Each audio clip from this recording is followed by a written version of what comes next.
last month, the Respect for Marriage Act passed. And in the midst of that, there was a lot of Christian debate about whether Christians should be supporting that particular act because it legalizes same-sex marriage. But people like David French were saying, hey, this has good religious protections. This might be the best bill that we get, so we should give it our support. And I was talking to a friend of mine who is a university professor, incredibly sharp guy, runs a very large department, and he agrees with Keith and I. He holds a traditional view of sex and marriage. But in the midst of that, he listened to an interview with Joe Rogan and Matt Walsh. And it's mostly about the trans issue, but towards the end of the interview, they begin to get into a debate about gay marriage. And my friend said to me, it left him hopeless because Matt Walsh was defending a traditional view of marriage and he could not convince Joe Rogan. In fact, in a lot of ways, it feels like he loses the argument with Joe Rogan. And he said, maybe now's the time to give up. We're not going to be able to convince people of our position because there is no convincing argument. So I went on and I listened to that podcast. And, I think Matt did as good of a job as anybody could do just on the fly. But I thought this is not the best possible argument. I think that there is still a case to be made for traditional marriage in our setting if it's done the right way. Yeah, for those of you who maybe aren't familiar with them, let's make sure we define who these people are. So Joe Rogan is the host of the most popular podcast in the world, right? He's based now out of Austin, Texas, and his style is kind of a curious libertarian. He sits down with people and interviews them for 3 hours. He asks lots of questions. The conversation meanders from one thing to the next. Sometimes they do drugs. Do they? Well, didn't he famously smoke pot with Elon Musk? Yeah. Is that right? I mean, well, he and Matt Walsh are having this conversation. They're both smoking cigars, and it's kind of a relaxed atmosphere. But Joe Rogan's a smart guy who asks a lot of questions. He is, I think, on the left. He supported Bernie, but he pushes back against maybe the excesses of progressivism. And then you have Matt Walsh. Matt Walsh is of the Daily Wire. That's Ben Shapiro and Andrew Klavan and Knowles, those kind of people. And he has a podcast. He's most famously known right now for his documentary, What is a Woman? And that's what brought him onto the Joe Rogan show, where the documentary is talking about the trans issue. And so on November 7th, they sit down, and for 2 of the 3 hours, they talk about the documentary and trans issues. But then the conversation shifts into marriage. And that's where, at least from our perspective, it got interesting. Yeah, you might be wondering, why are we doing this? And it's not because either of us are Joe Rogan fans or Matt Walsh fans who listen to these people regularly. Again, a friend had to tell me to go listen to it. Here's the reason why. I think that this conversation is a microcosm of the kinds of conversations that people have around the dinner table who disagree. It's a microcosm of the conversation that we're having culturally about marriage and the meaning of marriage. I mean, Matt Walsh is famous for What is a Woman? This podcast delved into what is a marriage? And as it turns out, that's a really important question that a lot of people are still debating. And so we're doing something different in this episode. We're not going to listen to their whole conversation, but we're going to listen to about 20 minutes of their conversation, and we'll stop it periodically to discuss what they're discussing and see what we can learn, not only about how our culture is thinking about marriage, but about maybe what's a better response to these kinds of questions in these moments. Yeah, you hear some Christians now who are talking about gay marriage, and they say, well, look, the Bible doesn't support it. The Bible has a traditional view of marriage between a man and a woman, but they can't explain why they think that way.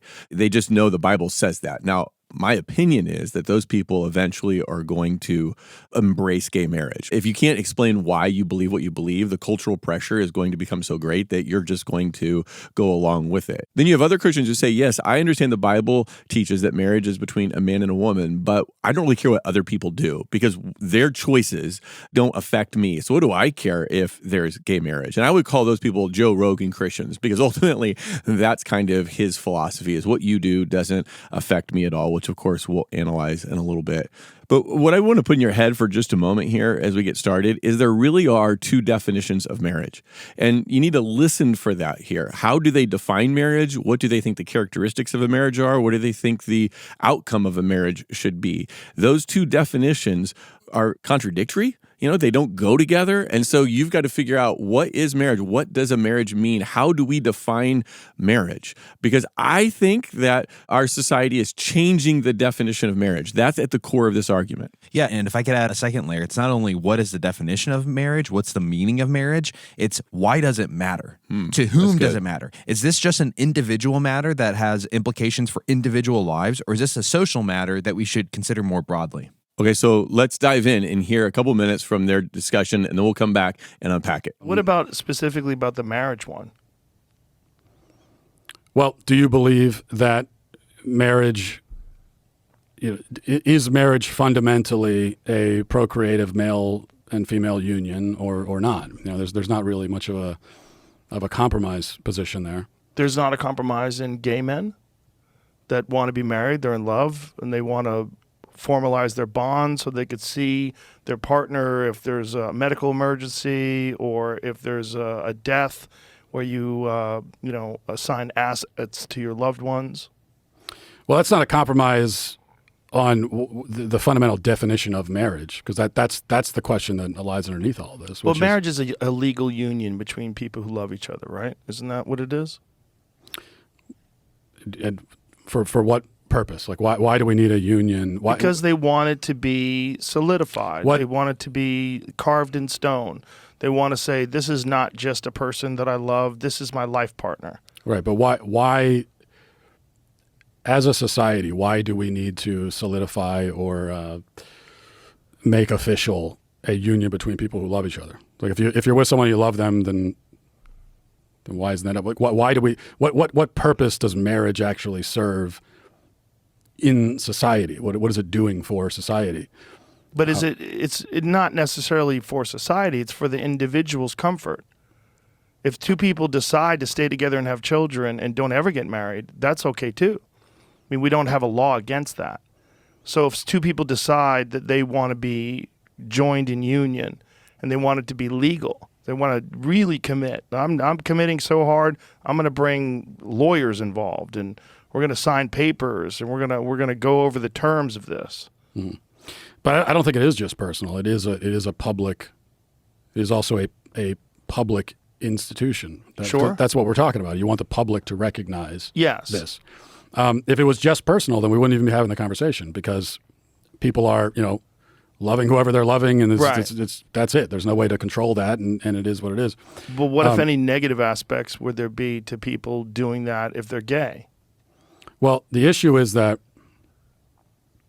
from my perspective, and from the perspective of most human societies that have existed in history, is that marriage is the context in which the procreative union occurs. Marriage is the foundation for the family.